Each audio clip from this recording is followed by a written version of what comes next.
Speaker 1940 টাকার cylinder বলে বটে, তবে 2200 টাকার নিচে কোথাও সিলিন্ডার পাওয়া যায় না। ব্রাহ্মণবাড়িয়ার গ্যাস যায় সারা বাংলাদেশে, কিন্তু ব্রাহ্মণবাড়িয়ার মানুষ গ্যাস পায় না। মাননীয় স্পিকার, তিতাস গ্যাস ফিল্ড বাংলাদেশের অন্যতম প্রাচীন ও প্রধান প্রাকৃতিক গ্যাস ক্ষেত্র। 1962 সালে আবিষ্কৃত এই গ্যাস ক্ষেত্র থেকে বর্তমানে 22টি কূপের মাধ্যমে দৈনিক প্রায় 325 মিলিয়ন ঘনফুট গ্যাস জাতীয় গ্রিডে সরবরাহ করা হচ্ছে। 1991 সালে সরাইল উপজেলার সদর ইউনিয়নে গ্যাসের সংযোগ দেয়া হয়।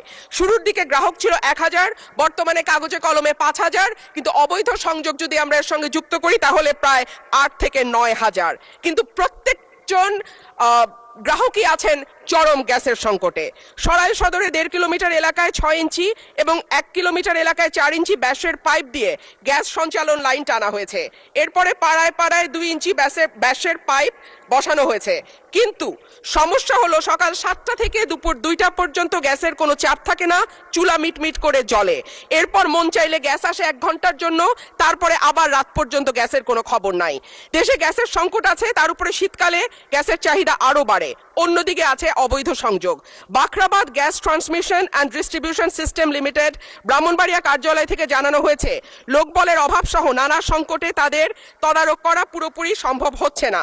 মাননীয় স্পিকার, 2016 সালে বাসাবাড়িতে গ্যাসের সংযোগ দেওয়া বন্ধ হলেও এখনো কিন্তু অসাধু কর্মকর্তাদের সাহায্যে বেশ কিছু মানুষ বাড়িতে অবৈধ গ্যাসের সংযোগ নিয়ে রেখেছে। সরকার রাজস্ব বঞ্চিত হচ্ছে এবং যাদের বাড়িতে সত্যিকারের লাইন আছে তারাও গ্যাস পাচ্ছে না। শেষমেশ মাটির চুলা, এলপিজি সিলিন্ডার আর বৈদ্যুতিক চুলা ভরসা। কিন্তু মাননীয় স্পিকার, আমাদের জীবন মানের এখন এমন উন্নয়ন হয়েছে যে গ্রাম বা মফস্বল এলাকাতেও এখন কিন্তু মানুষ ফ্ল্যাটে থাকে, পাকা বাড়িতে থাকে, উঠান এখন অনেকটাই বিলাসিতা।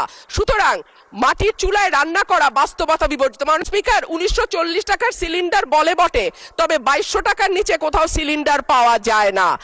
আর আমরা যদি বিদ্যুতের চুলার কথা বলি তাহলে বলতে হয় ঢাকা শহরে 1-2 ঘন্টা লোডশেডিং থাকে, কিন্তু গ্রামে সেটা 14 ঘন্টা পর্যন্ত গড়ায়। সুতরাং গ্যাস ছাড়া আমাদের আসলে এই মুহূর্তে সত্যিকার অর্থে চুলা জ্বালাবার মতন জ্বালানি নেই।